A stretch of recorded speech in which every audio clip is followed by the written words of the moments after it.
never get over yesterday's sorrows. And I say this delicately, but I want to say it.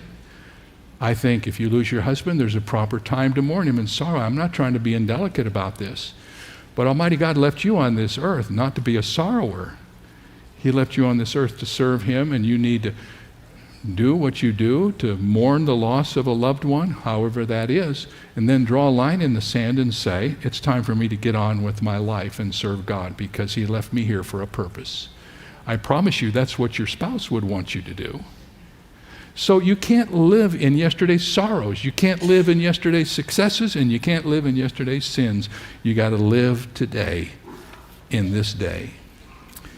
I have a little thing that I wrote down, I keep close at hand.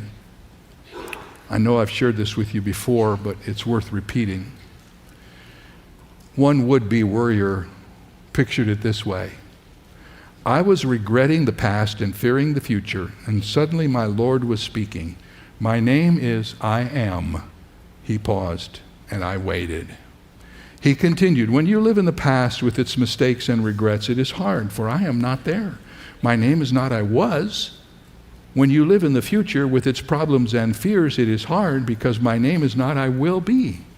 But when you live in this moment, it is not hard, for I am here. My name is I Am.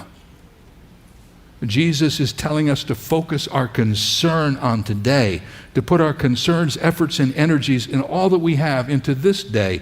This is the key that will lock the door on worry and open the door to peace. Focus your concern upon this day. Give this day to the Lord. Sufficient unto the day is the evil thereof, and your strength will be sufficient for each day. Sufficient unto the day are the strength that God gives you.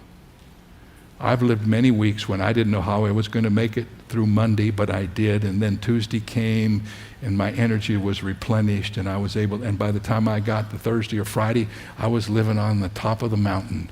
We don't ever want to assess how things are going to be 3 or 4 days from now based on how we feel today. Just live your day, give God the glory, and the next day you will be fine.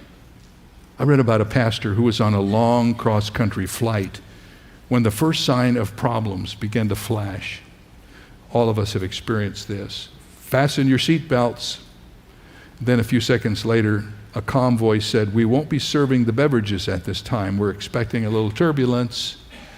Be sure your seatbelts are fastened. And then the storm broke. Cracks of thunder